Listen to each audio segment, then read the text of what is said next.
The boat ran black that night, no lights, and we called her the Mermaid the whole way out.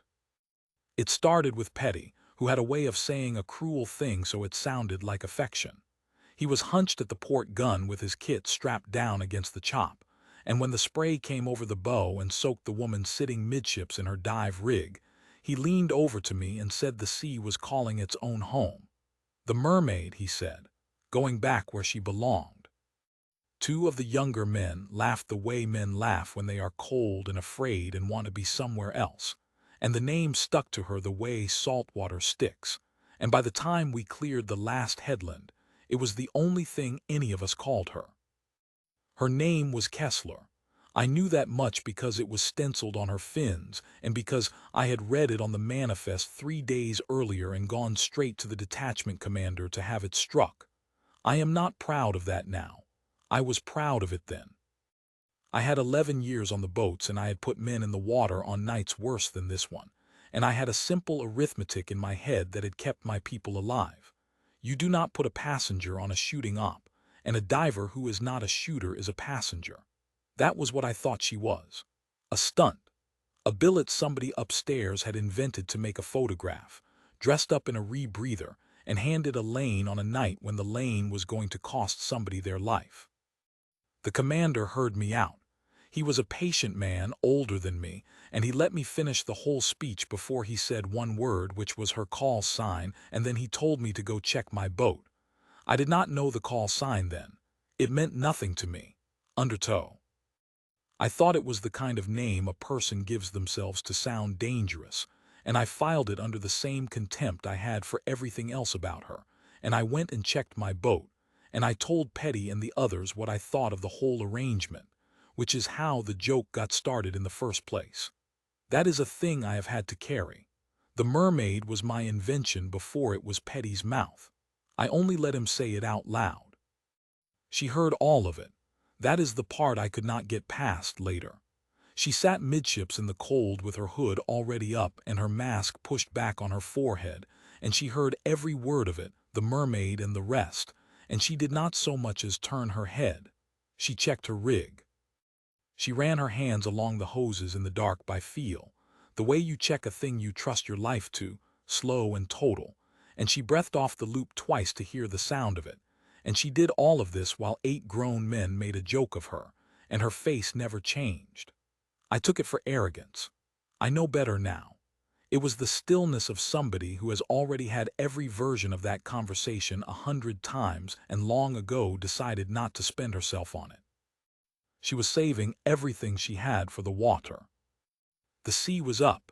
Not a storm, but the long muscular swell that comes off a distant one, and the boat took it hard on the quarter, rolling and yawing so that even my seasoned men were gray around the mouth. Barrow Channel was a bad piece of water in any weather. It ran between the mainland and a chain of low reef islands, and the tide funneled through it twice a day like something being poured. 4 knots of current on the flood, more where the channel pinched, and the bottom was a graveyard of things that had misjudged it. We were riding it that night because a freighter had misjudged it 3 days before, and the men who took her had misjudged nothing at all. The ship was called the Aldous Fen. She was a mid-size coastal cargo carrier, and she had come through the channel at the wrong hour under the wrong hands and gone hard aground on the reef shelf on the island side, canted over maybe 15 degrees, her stern in deep water and her bow up on the coral where the surf broke white and constant. She had not gone aground by accident. The men aboard her had run her there on purpose, because a ship on a reef with 30 meters of surf zone around her bow is a fortress that does not need walls. You cannot bring a boat alongside through that break. You cannot land a helicopter on a canted deck stacked with cargo cranes and rigging without announcing yourself for a mile. And they had the crew, 19 souls, gathered up in the deckhouse aft where the ship still floated, with men and rifles at the doors and a promise on the radio about what the first sign of a rescue would buy. 3 days of talking had bought nothing, so they sent us. The plan, when I first heard it, made me want to strike her name off the manifest a second time. The assault element, 16 shooters in 2 boats behind us, would come in from the seaward side under the stern, where the water was deep and the hull gave cover, and they would climb the ship from the low quarter and clear forward to the deckhouse. It was a good plan for the back half of the ship. The problem was the front half. From the deckhouse, a single sentry with a rifle had a clean view down the length of the main deck and out across the surf-broken bow, and the whole seaward approach was blind to that sentry only until the assault boats came out from under the stern and had to cross 40 meters of open, moonlit deck to reach the superstructure. 40 meters. In the time it takes a man to cross 40 meters of deck, a sentry with a rifle and a radio can end a hostage rescue and start a massacre. We had run it a dozen ways on the mock-up ashore, and every way came apart at the same place. Somebody had to take that sentry, and the deckhouse, off the board in the half-second before 16 men stepped into the open, and there was no place on God's earth to put a shooter that could see that sentry and not be seen by him. Except the water. That was her lane. That was the whole reason there was a mermaid on my boat. The bow of the Aldous fin sat up in the surf zone, in the white water in the churn where no boat could go and no swimmer in his right mind would try. And from a point in that surf, close under the coral shelf, a shooter surfaced and steadied could see up the canted deck to the deckhouse door, and the sentry's post beside it. A shot across the length of the ship, 40-odd meters of it, taken from an unstable surface in a 4-knot current in the dark, through the last of a breaking swell. At a target lit only by the deck lamps the hijackers had left burning to see by. And it had to be one shot, because the second one would not matter. If the first round did not take the sentry and end the threat before he could key his radio or turn his rifle on the deckhouse full of crew, then everything after it was just the arithmetic of how many of the 19 we would carry off in bags. I did not believe it could be done. I want to be honest about that. I had my own quiet certainty that the plan had a hole in it the size of the surf zone, and that the hole had a woman's name written across it, and that when the moment came, she would not be able to make the shot because no one could make the shot, and that my men would pay for the photograph somebody upstairs had wanted. I sat at the coxswain flat with my hands on the wheel, and I ran the current in my head, and I was already grieving the whole thing before we ever slowed. We came off plane a mile out and idled in on the muffled motors, and the shape of the channel opened up ahead of us in the night vision green, the low black islands, the white line of the break, and the dark canted mass of the fin on her reef with 3 small lights burning in her aft house like a thing that had died with its eyes open. The assault boats peeled away to the seaward side and went quiet under the stern to wait. And I brought my boat in slow along the reef line toward the surf zone, toward the white water at the bow, as close as I dared and then closer than I dared. And the swell picked us up and shouldered us, and I fought the wheel to hold us off the coral. And beside me in the dark the mermaid stood up. She did it without a word. She had been sitting so still for an hour that I had half forgotten her, and then the boat lifted on a swell, and when it dropped she was on her feet at the gunwale, checking her mask, and I saw for the first time the thing she had been cradling against her chest the whole way out, wrapped and sealed against the water in a way I had taken for some piece of dive gear. It was long and it was cased, and I understood all at once what it was and what she meant to do with it, and I felt the contempt go out of me for a moment and something colder come in behind it. "You can't shoot from that water," I told her. It was the first thing I had said directly to her all night. "Nobody can shoot from that water." She looked at me. The deck lamps of the Fen caught in her eyes for a second, and she was not angry, and she was not afraid. And she was not any of the things I had built her into over 3 days of telling myself who she was. "I'm not going to shoot from that water," she said. "I'm going under it." And then she went over the side without a splash, the way a good diver does, folding into the black between 2 swells, and the cased weapon went with her, and the sea closed over the place where she had been as if it had been waiting all night to take its own home back. I keyed my mic and I heard the assault element check in one by one under the stern, 16 men in the dark waiting on a mermaid, and I sat at my wheel holding my boat off the coral in a 4-knot current, and I started counting. She was down 4 minutes before I understood how little I had known about what she was doing.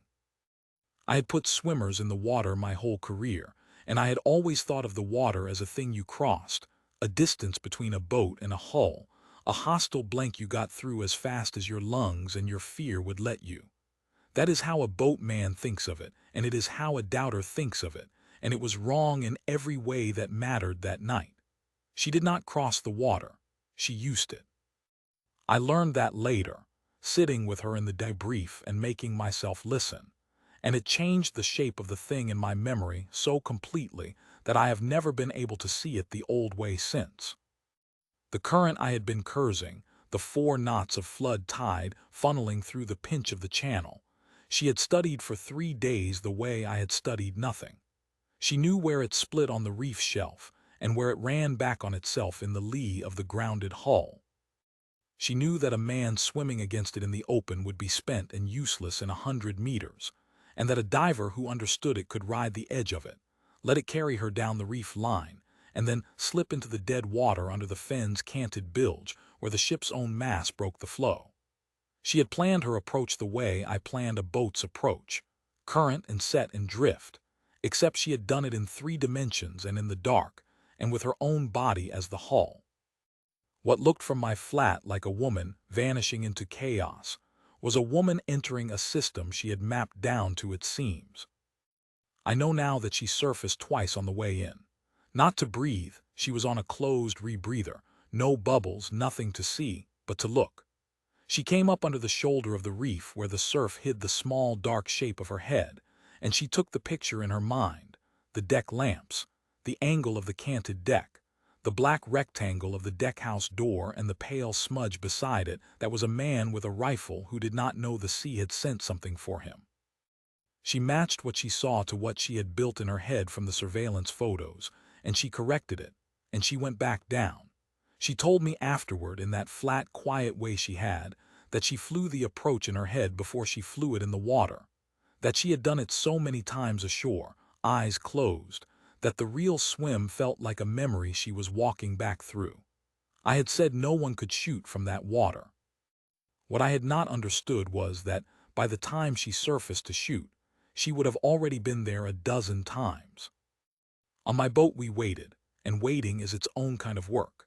I held us off the coral in the swell, easing the throttles, feeling the reef reach for the hull every time a wave shouldered us in, and I watched the fen through the green and I counted, and I listened to the assault element breathe over the net.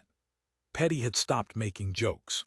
The name Mermaid had died in his mouth somewhere back on the run in, and now he just watched the white water at the bow the way you watch a place a friend went under. The cold had gotten into all of us.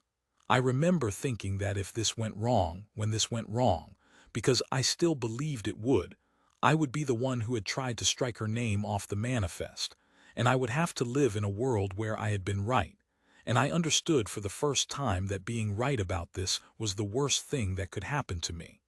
I did not want to be right. Somewhere in that dark water a person I had called a stunt was doing the one thing that could save 19 people, and I found that I wanted her to be everything I had said she was not. Then the net changed. It was the assault commander, a hard, quiet man named Vance who ran the shooters, and his voice came over low and controlled with a problem in it. The stern approach had a wrinkle. A second sentry, one we had not counted, had come out onto the aft rail with a light and was walking the low quarter, exactly where 16 men needed to climb. Vance could not move his element without being seen from above, and he could not take the new sentry without the shot rolling across the water and bringing the whole deckhouse to its feet, and the timing that the entire plan hung on. The assault stepping into that 40-meter kill lane at the same instant the bow shooter cleared the forward sentry, was coming apart before it began. He needed the bow shot to do double duty now. He needed her to solve a problem she had not been briefed on, from a firing position she was still swimming to in the next 90 seconds, or he was going to have to pull his men back, and we were going to lose the window and the night and probably the 19. And there was no way to tell her. She was under the hull with no radio, in the dead water, building toward a hide, and the entire operation had just changed underneath her, and she could not hear a word of it. I have thought about that moment more than any other. Because what Vance did, what he had to do, was put his faith in a diver he had never met, on the word of a call sign, and trust that, when she surfaced into her hide, she would read the deck the way it actually was and not the way the brief had promised, and that she would understand in the half-second she had that the problem had grown a second head, and that she would solve for both. He keyed his mic and he said it to no one, to the water, the way a man says a thing he needs to be true. He said, "Undertow will see it." That was all. Undertow will see it. And I sat there with my certainty in ruins, and I realized that this man, who had everything to lose, believed in her completely, and that the only person on the whole operation who had not was me. Under the fen, in the dead water, she was doing the last and hardest part of the thing, and it was not swimming and it was not shooting. It was the part in between that no one ashore ever thinks about, the part where a diver has to become a shooter, in the water, in the dark, in a current, without a single stable thing to brace against. I have tried to describe it to men who were not there, and I usually fail. Imagine building a rifle position on a surface that will not hold still. Imagine that the ground itself lifts and drops 1.5 meters every 8 seconds, and slides sideways at 4 knots, and that your only anchor is your own body and the way you read the sea's rhythm. She worked her way up under the bow flare where the reef came closest to the surface, and she found the one place. She had found it 3 days before on a chart, and now she found it in the flesh, where a spur of coral broke the surface just enough in the trough between swells to give a diver a half-second of stillness at the top of each cycle. Not a rest, not a brace, a rhythm. The sea would lift her and turn her and drop her, and for a fraction of a breath at the bottom of the drop, the water would go slack against the coral spur and she would be, for that instant, as still as anything in that channel could be. That was her firing position, not a rock, not a hide. A single recurring instant in the breathing of the sea that came around once every 8 seconds and lasted less than one. And into that instant she had to fit everything. The surface, the sight picture, the range, the wind coming over the reef, the drift, the pitch of the canted deck, the sentry's post. And now, if Vance was right to believe in her, a second target she had not known existed until she broke the surface and saw the light moving on the aft rail. She uncased the weapon underwater. She had rehearsed that 1,000 times too, the seals, the covers, the way you keep the optic dry until the last second, the way you clear it as you rise so that, when your eye comes to the glass, there is a picture in it and not a smear.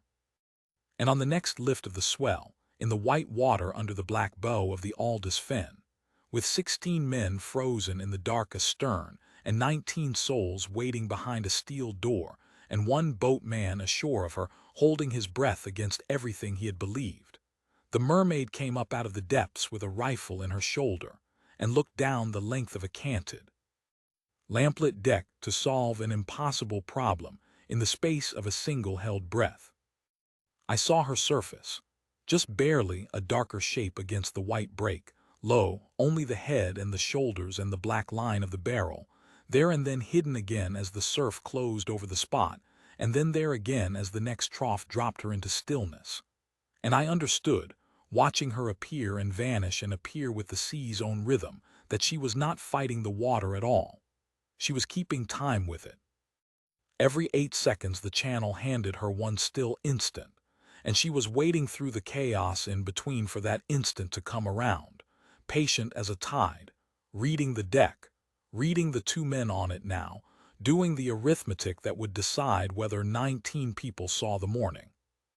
She let 3 of those instants pass. I counted them. 3 times the sea gave her the shot, and 3 times she did not take it, and I did not understand then and I understand now. She was solving the sequence. 2 targets, one forward at the deckhouse and one aft on the rail, and the assault could only move the instant both were down, and she could not fire twice into that lane without the first shot bringing the second target around to face a deck full of hostages. She had to take them close enough together that neither could react to the other, from a firing position that gave her one steady instant every 8 seconds, which meant she needed the two targets to line up in time the way the swell lined up in rhythm. She needed the aft sentry to turn, or pause, or stand just so, in the same still instant the sea would give her. She was not waiting for a shot. She was waiting for the sea and the deck to agree. On the fourth instant, they agreed. I did not hear the first shot over the surf.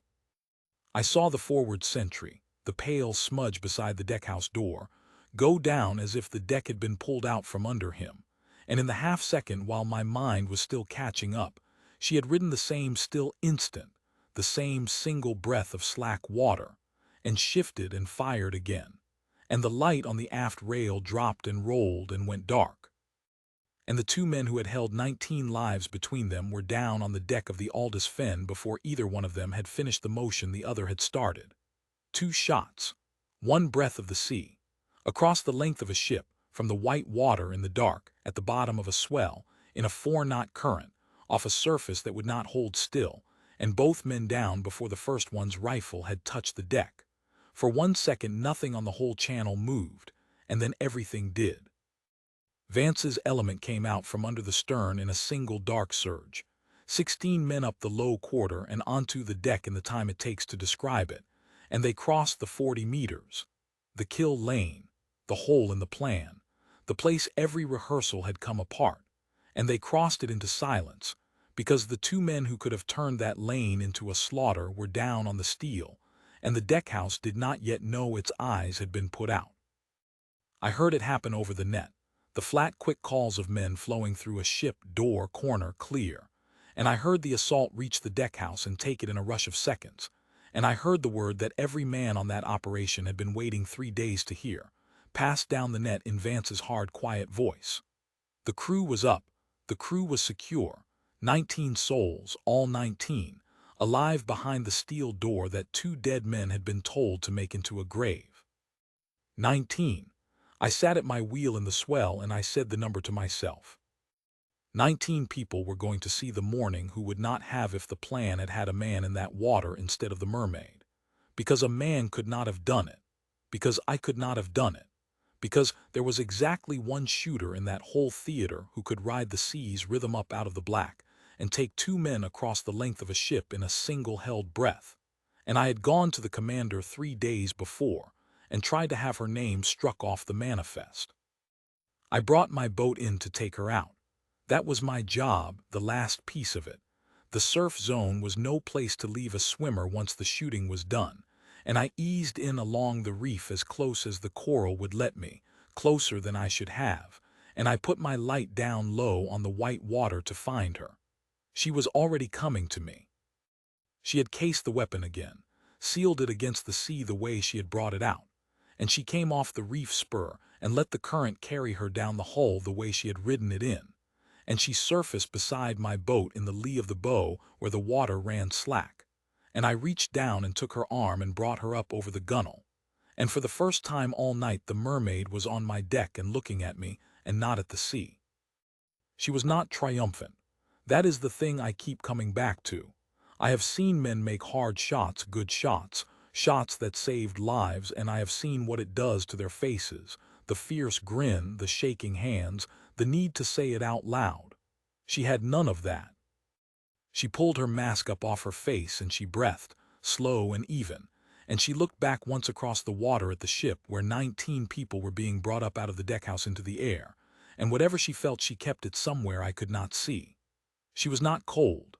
I had thought her cold all night, and I had been wrong about that the way I had been wrong about everything. She was quiet the way deep water is quiet, not empty, just deep, holding more than the surface would ever show. Petty was staring at her. They all were. And Petty, who had given the name Mermaid its voice, opened his mouth, and I saw him reach for something to say and find that every word he owned was too small for it. What he finally said was her name, not the joke, her name. Chief Kessler, he said, and it came out of him like an apology and a question and a kind of awe all at once, and she looked at him and gave him the smallest nod, and that was the end of the Mermaid. It died right there on my deck, in Petty's mouth where it had lived, and none of us ever said it again. I got her wrapped and I got my boat off the coral and I ran us out to the seaward side where the assault boats were forming up with the freed crew, and that was where I learned what she was. Because as we came alongside, the net was full of it.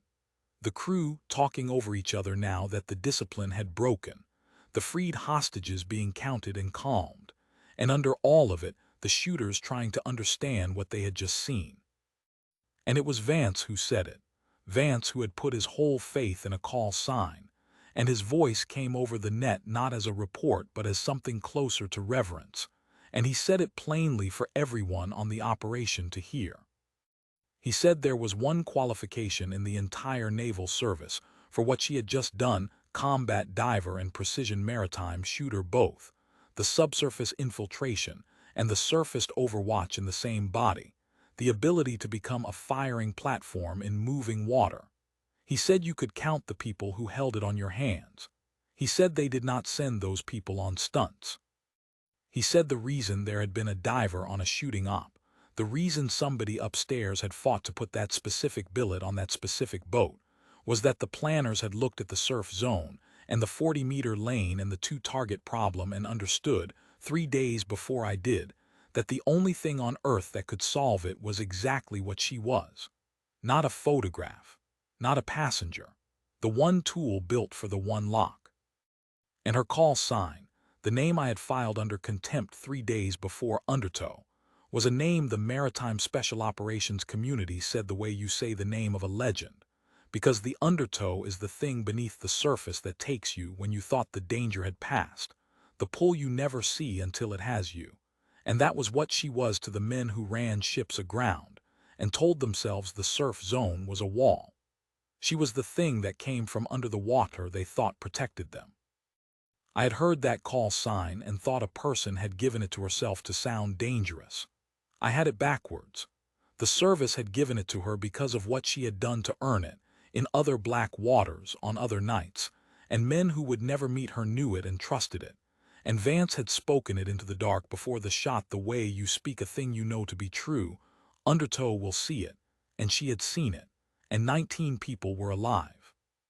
We came together, the boats, out past the break where the water lay down, and the freed crew of the Aldous Fen were passed across to us, and I watched them come, 19 ordinary frightened people, a ship's crew.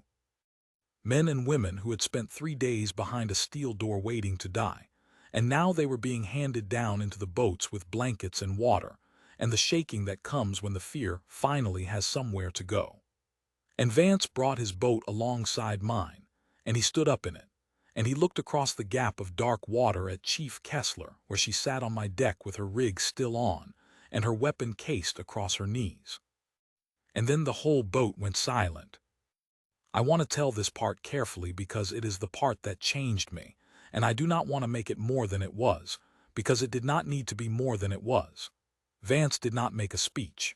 The men did not cheer. You do not cheer on the water in the dark with the enemy's ship still smoking behind you and the wounded still being counted. What happened was quieter than that, and it was worth more than any cheer I have ever heard.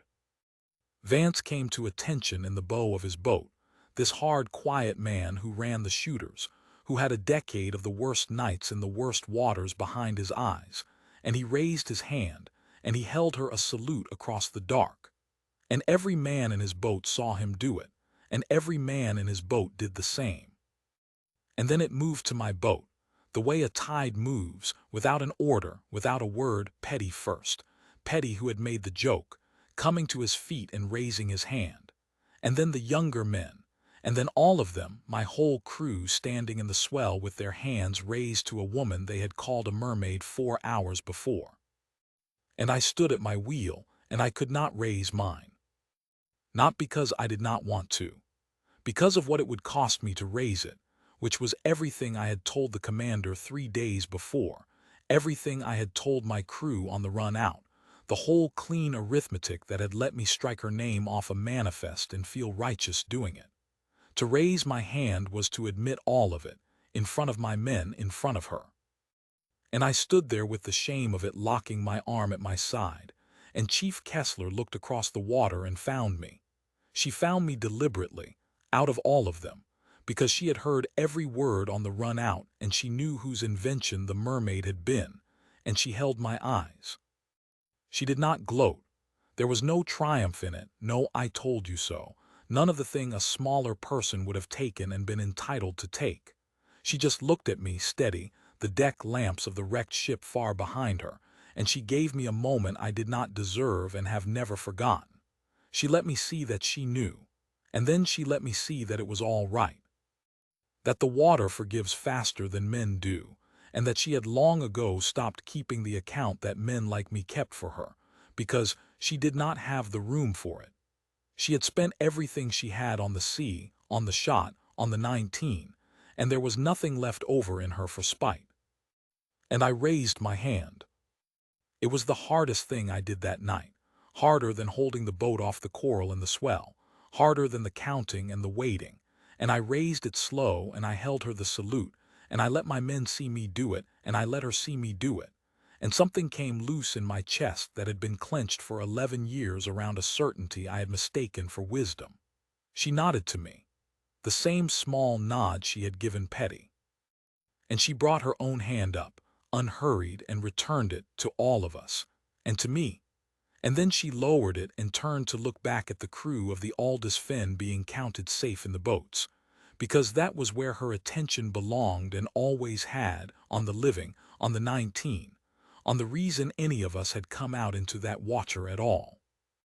We ran home in the gray before dawn with the swell finally behind us, and the freed crew wrapped and quiet in the boats, and no one called her the mermaid, and no one made a joke, and the only sound for a long time was the muffled engines and the water going by. I have put a great many swimmers in the water since that night, and I have never once thought of the water the same way. I used to think of it as the blank you crossed, the hostile distance between a boat and a hull. She taught me, without ever setting out to teach me anything, just by being what she was on a night when I had decided in advance that she was nothing, that the water is not a blank and it is not an enemy. It is a thing you can learn, if you are humble enough and patient enough and good enough, until it stops being the thing that takes you and becomes the thing that carries you. She had learned it that well. She had learned it better than anyone I ever served with, better than I ever will, and she had used it to reach up out of the depths and take 2 men off a deck in a single held breath and hand 19 people back their lives. And she had done it after sitting still for an hour while 8 men she was about to save made a joke of her name. I went to the commander the week after, the same patient older man who had heard me out and then told me to go check my boat.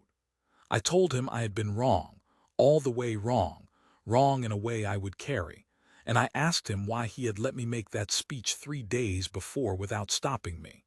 And he said he had learned a long time ago that there was no use telling a man what she was.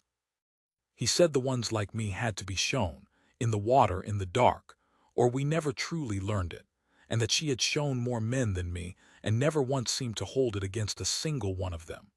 And then he told me the thing I have held onto longest, the thing I think about when I see a young operator size somebody up and file them under a word. He said, the sea doesn't care what you called her on the way out. It only cares what you are when you go in. And she was the best of us when she went in. They called her the mermaid. She was the deepest water in that channel, and the 2 men who thought the surf zone was a wall never saw what came up through it for them. And 19 people are alive because, on the one night it counted, the thing I had tried to leave ashore was the only thing on earth that could have carried them home.